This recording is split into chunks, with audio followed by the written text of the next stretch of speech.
Assalamualaikum warahmatullahi wabarakatuh. Halo semuanya, perkenalkan kami dari kelompok 5. Jadi di sini kami akan mempresentasikan materi yang berjudul Peran dan dampak plankton dari rantai makanan hingga perubahan iklim dan pencemaran. Perkenalkan, nama saya Manti Julisti. Saya Dara Distia. Jadi materi yang pertama ini akan disampaikan oleh Dara. Baik, di sini ada peran plankton dalam ekosistem perairan. Plankton didefinisikan sebagai kumpulan organisme pelagis yang lemah dalam berenang dan mudah dihancurkan oleh massa air. Membedakannya dari nekton seperti ikan yang mampu melawan arus dan bentos yang hidup di dasar perairan. Klasifikasi plankton berdasarkan cara memperoleh makanan dibagi menjadi dua kelompok utama, yaitu yang pertama fitoplankton, plankton nabati yang bersifat autotrofik karena memproduksi materi organik melalui fotosintesis menggunakan unsur hara, sinar matahari, dan CO2. Kedua, zooplankton yang bersifat heterotrof karena mengonsumsi materi organik dari organisme lain, terutama fitoplankton. Selain itu, berdasarkan daur hidup, plankton dibagi menjadi holoplankton yang seluruh hidupnya sebagai plankton, dan meroplankton yang hanya sebagian hidupnya sebagai plankton sebelum bermetamorfosis menjadi nekton atau bentos. Plankton juga diklasifikasikan berdasarkan ukurannya, mulai dari femtoplankton hingga megaplankton. Selanjutnya ada peran ekologis plankton dalam jaring makanan perairan. Plankton ini memiliki peran ekologisnya sangat fundamental dan mutlak dalam menunjang kehidupan di ekosistem perairan, terutama di ekosistem pelagis. Fitoplankton adalah mesin kehidupan karena merupakan satu-satunya produsen utama yang menghasilkan bahan organik yang menjadi dasar dari keseluruhan rantai makanan di laut, mulai dari fitoplankton lanjut ke zooplankton, ikan-ikan besar hingga paus atau manusia. Dalam transfer energi, tropodinamika mikrozooplankton Ciliata pelagis berfungsi sebagai jembatan penghubung bridging organisme yang menghubungkan rantai makanan tingkat paling bawah mikrobian low ke tingkat zooplankton yang lebih tinggi. Zooplankton juga berperan sebagai faktor penting dalam pemindahan materi organik ke tingkat trofik yang lebih tinggi seperti ikan. Bahkan jenis salpa dapat menyuplai materi organik dari lapisan pelagis ke lapisan perairan yang lebih dalam untuk organisme benteng. Selanjutnya ada manfaat komersial dan pemanfaatan plankton. Beberapa jenis zooplankton memiliki manfaat langsung bagi manusia dan industri perikanan.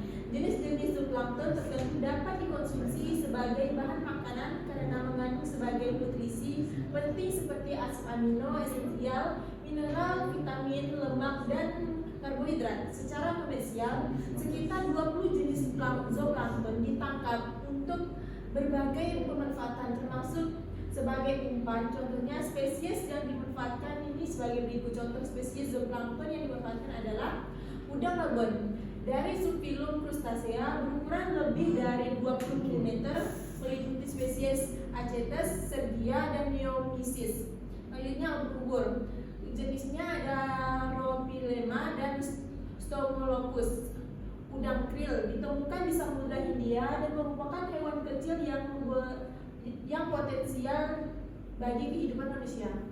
Selanjutnya, ancaman reptile di perairan Indonesia. Meskipun plankton merupakan dasar kehidupan, kelimpahan fitoplankton yang berlebihan dapat menimbulkan dampak negatif. Fenomena ini disebut dengan reptile pasang merah, yaitu kejadian alami akibat biakan massal populasi fitoplankton dengan konsentrasi sangat tinggi, puluhan juta sel per liter air yang menyebabkan perubahan warna perairan menjadi merah, kecoklatan, atau hijau kekuningan. Menurut dampaknya, spesies reptile diklasifikasikan menjadi 3. Pertama, spesies Anopheles menyebabkan kematian massal biota perairan akibat rendahnya kandungan oksigen. Selanjutnya ada spesies penghasil toksin, menghasilkan racun yang berbahaya. Dan terakhir ada spesies yang merusak sistem pernapasan biota laut.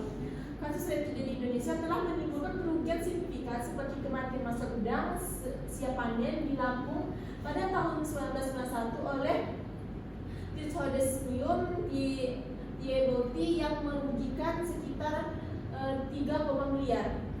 Selanjutnya ada peran penting plankton terhadap perubahan iklim. Plankton memiliki peran ganda yang signifikan terkait dengan iklim global. Peran utamanya adalah melalui kemampuan fotosintesis fitoplankton menyerap gas karbon dioksida CO2 dari atmosfer karena meningkatkan konsentrasi CO2 atmosfer meningkatkan suhu global. Kemampuan fitoplankton yang besar dalam menyerap CO2 membantu mengendalikan iklim global. Meskipun berperan pengendalian iklim, fitoplankton juga menerima dampak dari perubahan iklim itu sendiri. Penelitian NASA menunjukkan bahwa produktivitas fitoplankton dunia telah berkurang sejak tahun 1980-an. Penurunan produktivitas ini berarti karbon yang diserap akan lebih sedikit, yang pada akhirnya akan mempengaruhi daun karbon. Secara umum, plankton telah menunjukkan perubahan sistematis dalam kelimpahan dan struktur komunitas sebagai dampak dari adanya perubahan iklim global dalam beberapa dekade terakhir. Selanjutnya ada plankton indikator dan indikator perubahan iklim. Pertumbuhan fitoplankton dipengaruhi oleh faktor lingkungan seperti tingkat kesuburan perairan, intensitas cahaya, dan stabilitas kolom air, yang semuanya dikendalikan oleh faktor hidrometeorologi. Plankton dapat menjadi indikator perubahan iklim karena kemampuannya mengintegrasikan secara luas kondisi faktor-faktor hidrometeorologi. Perubahan kelimpahan dan variasi struktur komunitas plankton dapat mengindikasikan perubahan iklim. Selanjutnya ada fosil plankton dan perubahan iklim. Banyak kelompok plankton, terutama mikroplankton, memiliki bagian tubuh keras, karbonat dan silikat yang telah mati akan tenggelam dan mengendap di dasar laut sebagai fosil. Plankton berkabut seperti Globigerina Rhynia akan larut pada kedalaman lebih dari 3.000 meter, sedangkan plankton bersilikat seperti Radiolaria dan diatom lebih tahan terhadap pelarutan. Fosil plankton seperti Foraminifera, Cocolithophora, dan Dinoflagellata dapat digunakan untuk menginterpretasikan perubahan iklim di laut dalam kurun waktu yang sangat lama seperti periode Holocene sekitar 4 juta tahun yang lalu. Analisis isotop dari cangkang plankton mengungkap bukti pergantian periode musim dingin dan musim panas serta perubahan siklus di laut. Selanjutnya ada fenomena El Nino. Fenomena El Nino ini merupakan contoh bagaimana perubahan iklim berdampak besar pada plankton dan ekosistem di perairan Peru yang dikenal sebagai penghasil perikanan enchovy terbesar didukung oleh tingginya produktivitas plankton akibat upwelling. El Nino menyebabkan masuknya arus air hangat, menghentikan upwelling, dan mengakibatkan penurunan tajam hasil perikanan serta kematian burung laut karena berkurangnya plankton dan enchovy. El Nino ini kini diketahui sebagai fenomena global dan kompleks yang melibatkan keterkaitan dinamis antara proses di atmosfer dan di laut, termasuk perbedaan tekanan udara yang menyebabkan pergerakan arus air hangat dan isolasi permukaan laut. Selanjutnya ada hubungan plankton, sedimen, dan kekeruhan atau TTS. Plankton berfungsi sebagai sumber produktivitas primer di perairan dan merupakan makanan utama bagi sebagian besar makhluk laut. Peningkatan konsentrasi total suspended solid (TSS) diduga dapat mengurangi kondisi plankton karena TSS dapat menghalangi penetrasi cahaya yang masuk ke dalam air. Hal ini pada akhirnya akan berdampak pada terganggunya proses fotosintesis plankton dan alga retik. Akibat dari terhambatnya fotosintesis, produktivitas primer menjadi rendah, yang juga menyebabkan berkurangnya ketersediaan oksigen di kolom air. Karena produktivitas primer menurunkan sebagai rantai makanan utama, jumlah ikan ekonomis di lokasi penelitian cenderung akan berkurang. TSS sendiri terdiri dari komponen organik, sedimen, dan organik, yang salah satunya adalah plankton. Penentuan lokasi penangkapan ikan dapat diproduksi dengan melihat penyebaran klorofil A, zat hijau pada organisme plankton, dan arus yang membawa sedimen. Nah, ini saya akan melanjutkan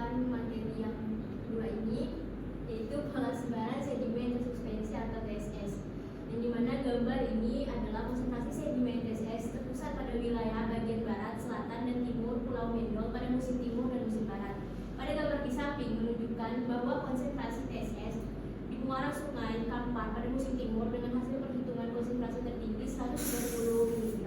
Hasil perhitungan konsentrasi TSS di muara Sungai Kampar dilakukan selama 4 hari simulasi. Angkutan sedimen yang masuk ke muara Sungai Kampar pada musim timur waktu proyeksi ulang 20 tahun sebesar 8,76 juta per ton.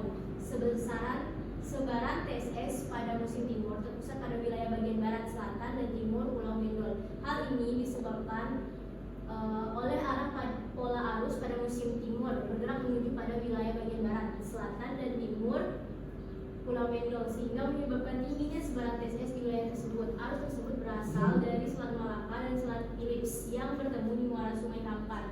Dengan demikian akan terjadi proses pendangkalan pada kawasan tersebut. Dan untuk gambar yang di bawah ini menunjukkan bahwa konsentrasi TSS pada musim barat di muara sungai yang memberikan hasil perhitungan konsentrasi tertinggi 120 mg.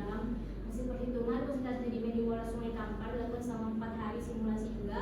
Angkutan sedimennya yang masuk ke muara Sungai Kampar pada musim barat untuk proyeksi ulang selama 20 tahun sebesar 7,64 juta per ton. Sebaran TSS pada musim barat terpusat pada wilayah bagian barat, selatan, dan timur Pulau Mendol. Hal ini disebabkan oleh arah pola arus pada musim barat bergerak menuju pada wilayah bagian barat, selatan, dan timur Pulau Mendol, sehingga menyebabkan tingginya sebaran TSS di wilayah tersebut. Arus tersebut berasal dari Selat Malaka dan Selat Phillips yang bertemu di muara Sungai Kampar. Dengan demikian akan terjadi proses pendangkalan pada kawasan tersebut. Selanjutnya ada dampak pencemaran terhadap plankton. Perubahan pada struktur komunitas plankton dapat menjadi salah satu indikator perubahan lingkungan yang diakibatkan oleh pencemaran minyak. Plankton merupakan bioindikator penting untuk mengetahui tingkat pencemaran suatu perairan. Sumber pencemaran utama yang membahayakan ekosistem laut adalah pencemaran minyak. Karena laut dan biota sangat rentan terhadap minyak. Minyak dapat menutupi permukaan air laut dan secara kimia mengandung senyawa aromatik, hidrokarbon yang bersifat racun dan mematikan bagi organisme laut. Selain itu, minyak bumi yang tidak mudah menguap dapat menyebabkan penurunan kualitas air laut. Minyak mengandung berbagai senyawa berbahaya seperti hidrokarbon, BTX, dan PAH. Plankton berfungsi sebagai salah satu indikator pencemaran, di mana kelimpahan fitoplankton dapat digunakan sebagai bioindikator pencemaran organik, dan kehadiran plankton secara kuantitatif dan kualitatif dapat digunakan untuk mengetahui kesuburan dan tingkat pencemaran suatu perairan. Selanjutnya ada dampak potensial pencemaran minyak. Pencemaran minyak merupakan bahaya utama karena mengandung senyawa aromatik, hidrokarbon yang bersifat racun. Minyak juga mengandung BTX dan PAH yang bersifat toksik, karsinogenik, dan mutagenik bagi organisme laut. Plankton berfungsi sebagai bioindikator pencemaran. Peningkatan paparan minyak akan menurunkan kelimpahan fitoplankton dan zooplankton. Meskipun beberapa spesies yang toleran dapat mengalami blooming, efek pada fitoplankton dan zooplankton. Peningkatan paparan minyak akan menurunkan kelimpahan fitoplankton dan zooplankton. Tumbuhan minyak dapat mempengaruhi fitoplankton baik secara langsung maupun tidak langsung. Respon spesiesnya.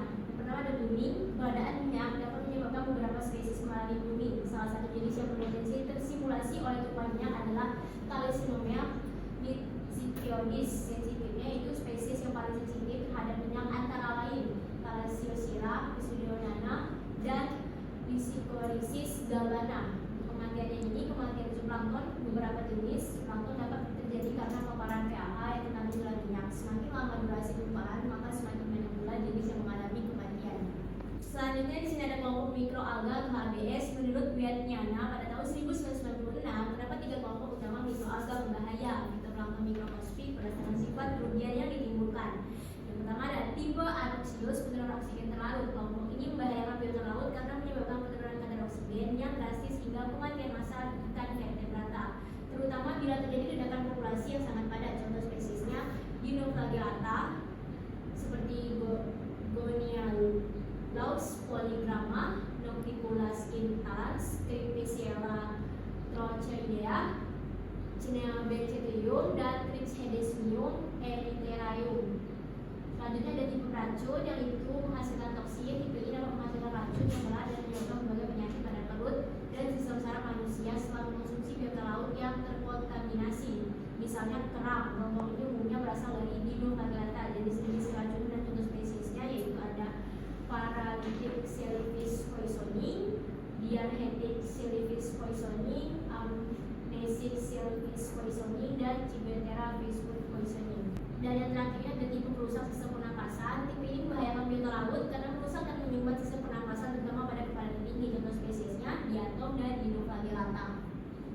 Terakhir ini ada kesimpulan yang dimana plankton didefinisikan sebagai organisme pelagis yang esensial dan mutlak bagi kehidupan di ekosistem perairan. Plankton terbagi menjadi fitoplankton yang bersifat autotrofik sebagai mesin kehidupan dan produsen utama bagi seluruh rantai makanan laut, serta zooplankton yang heterotrofik yang berperan sebagai penghubung energi ke tingkatan tropik yang lebih tinggi. Selain fungsi ekologisnya, jenis zooplankton tertentu seperti udang, kembon, dan udang krill juga memiliki manfaat komersial langsung sebagai sumber makanan. Plankton juga sangat vital dalam pengendalian iklim global karena fitoplankton menyerap gas karbon dioksida seperti CO2. Melalui fotosintesis berfungsi sebagai indikator perubahan limpahan plankton dan mengindikasikan kondisi hidrometeorologi dan fosil plankton digunakan untuk menginterpretasikan iklim global. Fenomena El Nino merupakan contoh nyata bagaimana perubahan iklim menyebabkan penurunan tajam produktivitas plankton. Namun, fitoplankton yang berlebihan dapat memicu rantai seperti harmful algal blooms atau HABs yang merugikan melalui produksi toksin atau menyebabkan kematian massal biota laut akibat penurunan oksigen. Lebih lanjutnya, kelangsungan hidup plankton sangat rentan terhadap pencemaran minyak yang mengandung senyawa racun seperti hidrokarbon dan NOx dan peningkatan konsentrasi total suspended solid atau TSS di perairan karena keduanya dapat menghalangi penetrasi cahaya, mengganggu fotosintesis dan menurunkan produktivitas primer ekosistem. Singkatnya, plankton adalah fondasi ekosistem yang rapuh di mana kelangsungan hidupnya sangat bergantung pada kesehatan. Baiklah, sekian presentasi dari kami. Kurang lebihnya kami mohon maaf. Wassalamualaikum warahmatullahi wabarakatuh.